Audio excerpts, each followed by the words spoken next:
real life hero. Oh, thank you. I've interviewed the Avengers and the X-Men, but I mean, what you do is really admirable. Thank you. I have to say that. I appreciate that. I know that there was some hesitance to having the book adapted to a screenplay. Like, what was your? Yeah, I mean, I just think, often when we try to tell these kinds of stories, there are adjustments that Hollywood makes to make it more palatable, to make it easier, to make it more comfortable.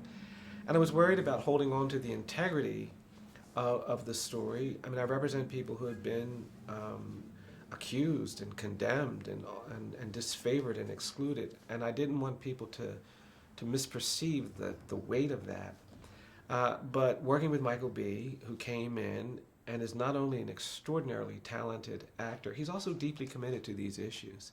And that gave me some confidence. And then Destin was equally aligned and committed to doing this in the right way. And they made me believe that we could do this. And I was so proud when I saw the film. They made the hard choices, the truthful choices. They didn't make the easy and comfortable choices. And that made me feel good about this process. But it also makes me excited to share the film with the world. There are a lot of people who won't read a book that will see a movie. And I hope people who see the movie will be motivated to read the book. And it's how we reach people. It's how we get people to think more critically about these issues. You was able to overturn Walter's case, and I know EJI has maybe overturned 100. Yeah. But I'm sure there's been a lot of ones that you weren't able to do, and I wonder if the film could go further. Like, would some of those stories be just as impactful as to who you are today? Absolutely. And one of the things, the reason why I hope people will go out and see this film is I want it to be successful. Because there are more stories to tell. I want Hollywood to do more films like this that get at the day-to-day reality of what it's like to live in a nation where you're treated better if you're rich and guilty than if you're poor and innocent. To live in a space where there are these presumptions of dangerousness and guilt that get assigned to black and brown people. We have so much work to do in this country to get to the kind of justice that we deserve. And I think narrative and creative projects have a critical role to play in that effort. So I'm hoping that the film is successful enough that there are more movies to tell those other stories.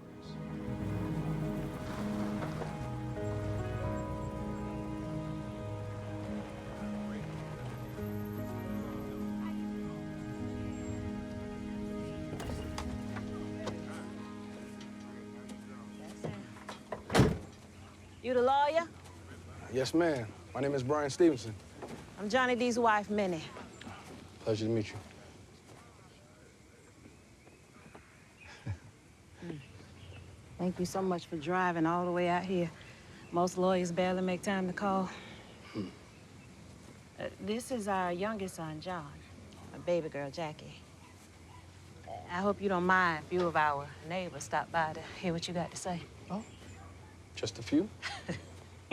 Come on, you'll be all right. There's a line in the film where Walter says that, you went and spoke to all of my family and everything else, and it means a lot to me. And your character, played by Michael B., says it meant a lot to me also. What's the significance of having the family support as to the ones that get overturned, as opposed to there's some people that's been abandoned or don't have family? Are those harder to? I think it's one of those things that we haven't really dealt with. When you put an innocent person on death row, you're not just condemning that person, you condemn their family, you condemn their community. There are 132 million people in this country that have loved ones in jails or prisons who have had that experience. And it's a burden, it's a struggle, it's a strain.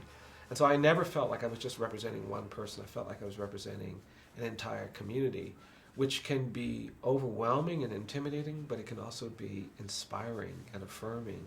And I hope people see that these cases don't just affect individuals, they affect entire families and communities.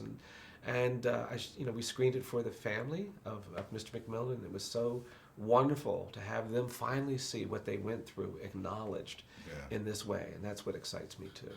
And lastly, I have to ask, because you were going around Alabama in a time when it was more scary than it can be today. How much was the Harvard education, just not just the knowledge that you have, but just being able to say that you was from Harvard. Because Yeah. I went to Vanderbilt. I've Yeah. been in Sure. similar situation. Yeah. You say that, and Yeah, it might yeah. treat you different. Like, Yeah, how much yeah. is that?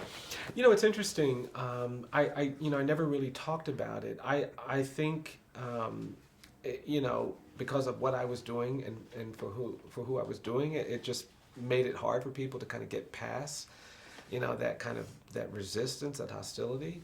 But you know, more than my time at Harvard, my time with, you know, a mother who endured the humiliation and degradation of Jim Crow segregation, a grandmother who survived that terror and lynching era, they are the ones that taught me, you know, to keep fighting, you know, to keep my eyes on the prize. And that's what allowed me to navigate those spaces. And what I would offer to people coming up today, you can't create justice with just the ideas in your mind.